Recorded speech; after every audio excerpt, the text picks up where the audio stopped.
The red door in room 13. I don't believe in ghosts. Never did. It was all stories. Fairy tales, bedtime horror, things to scare kids. But everything changed when I took a business trip to Louisiana. I checked into an old hotel near the railroad tracks. Nothing special. Cheap. Decent reviews. Convenient location.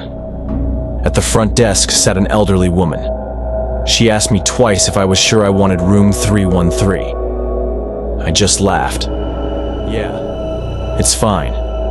She handed me the key with a strange, almost sad look in her eyes. The room seemed normal? At first. But as soon as I closed the door, I felt it. Something was wrong.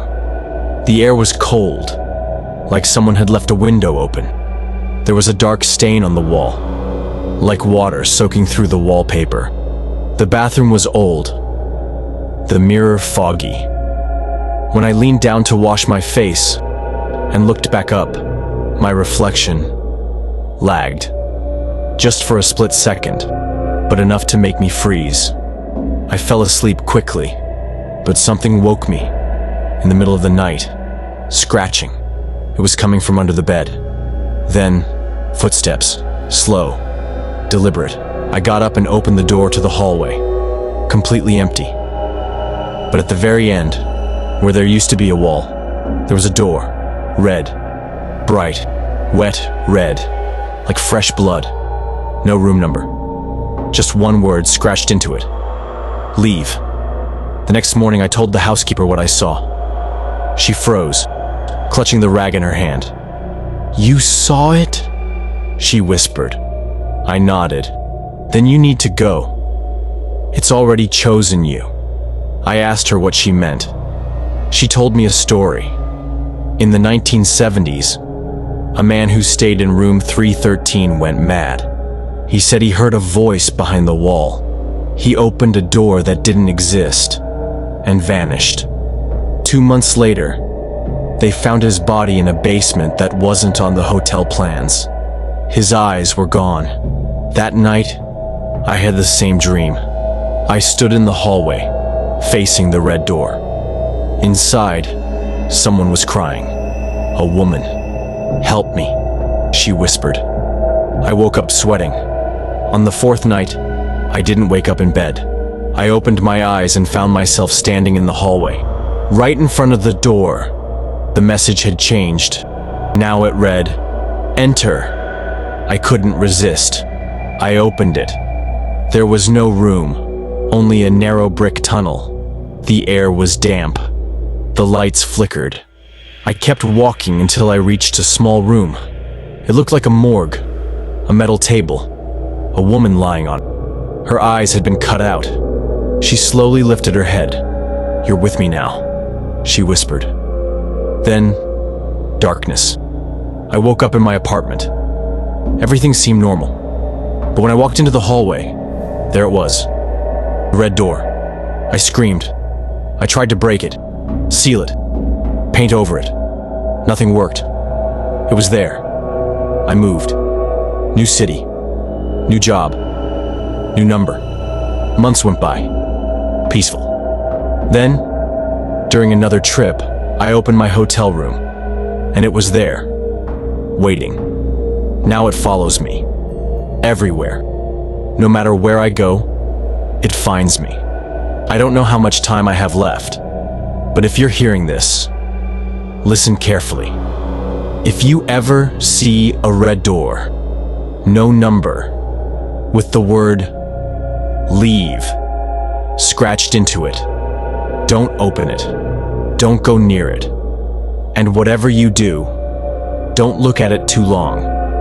Because if you can see it, it can already see you. If you want more true creepy stories, leave a comment and subscribe. Good night, and be careful when it gets dark.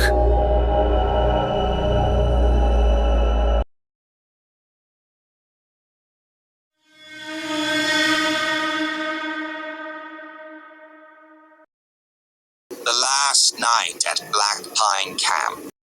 When the bus turned off the main road onto a narrow trail leading deep into the woods, Maddie Sloan pressed her forehead against the cold glass.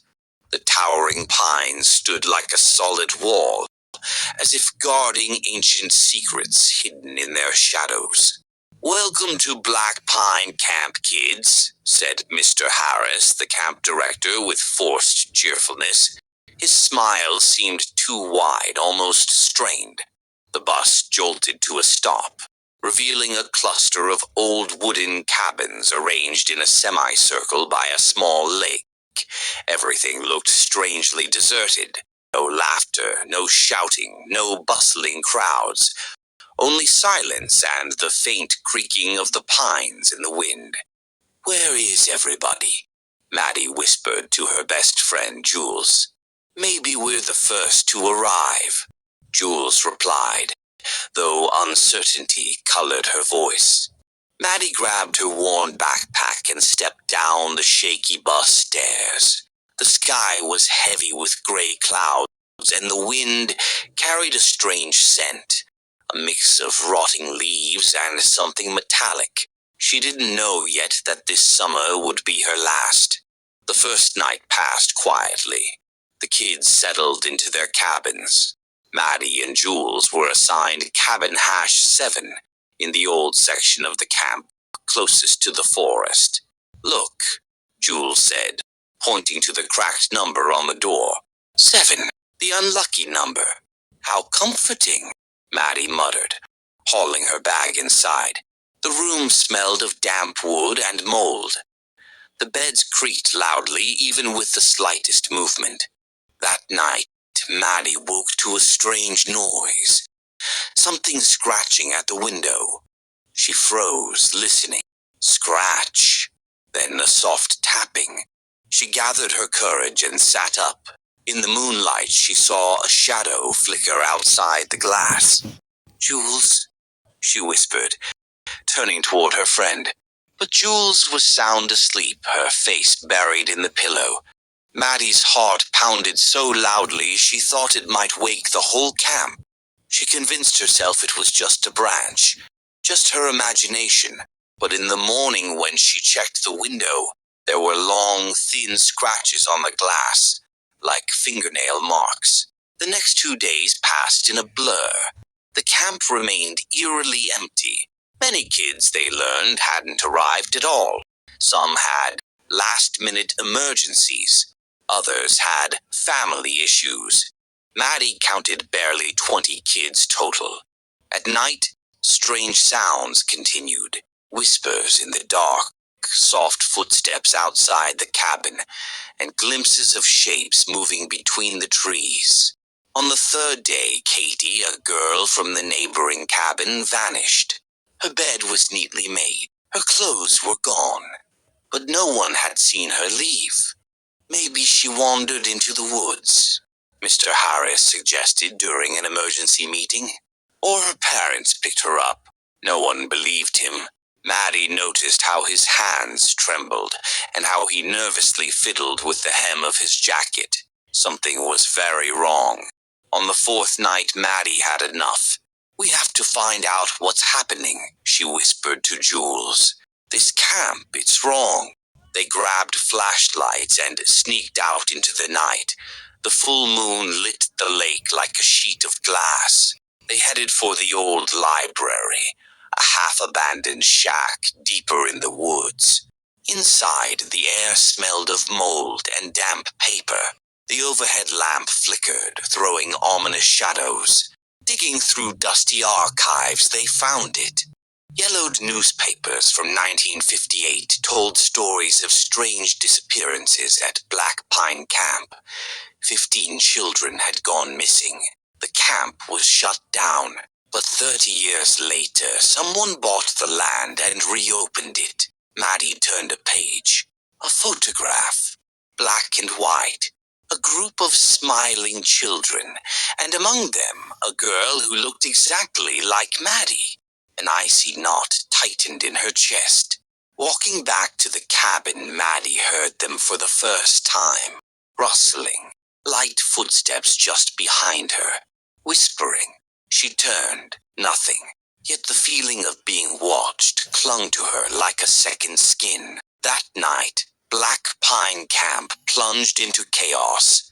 Cabin doors slammed shut by themselves. From the forest came blood-curdling screams. Hundreds of shadows moved along the tree line. Children hid under their beds, too terrified to breathe. Maddie knew they had come for her. At midnight, the clock stopped. The camp sank into darkness as the power died. Maddie grabbed Jules's hand and pulled her outside. "We need to get to the lake," she gasped. "The legend says water can stop them." They ran across the empty camp, past the lifeless cabins and the twisted shadows of what had once been children. At the lake, they froze. From the forest, children were emerging, pale, empty-eyed, their arms outstretched, whispering the same chilling phrase, "Stay with us."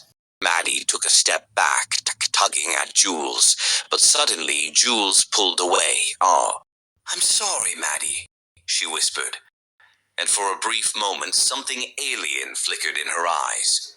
"I've been one of them for a long time." Before Maddie could scream, Jules shoved her into the water. The cold hit Maddie like a punch. She tried to swim, to fight, but her strength was fading. From the depths of the lake, hands reached up, grabbing her ankles. She realized she would never get out. The last sight was Jules's face gazing down at her from the shore, empty and merciless. Next morning, Black Pine Camp looked peaceful. A fresh bus pulled up, carrying new campers. Harris stood on the porch, smiling that same strange smile. Among the list of new arrivals was a new name. Maddie Sloan.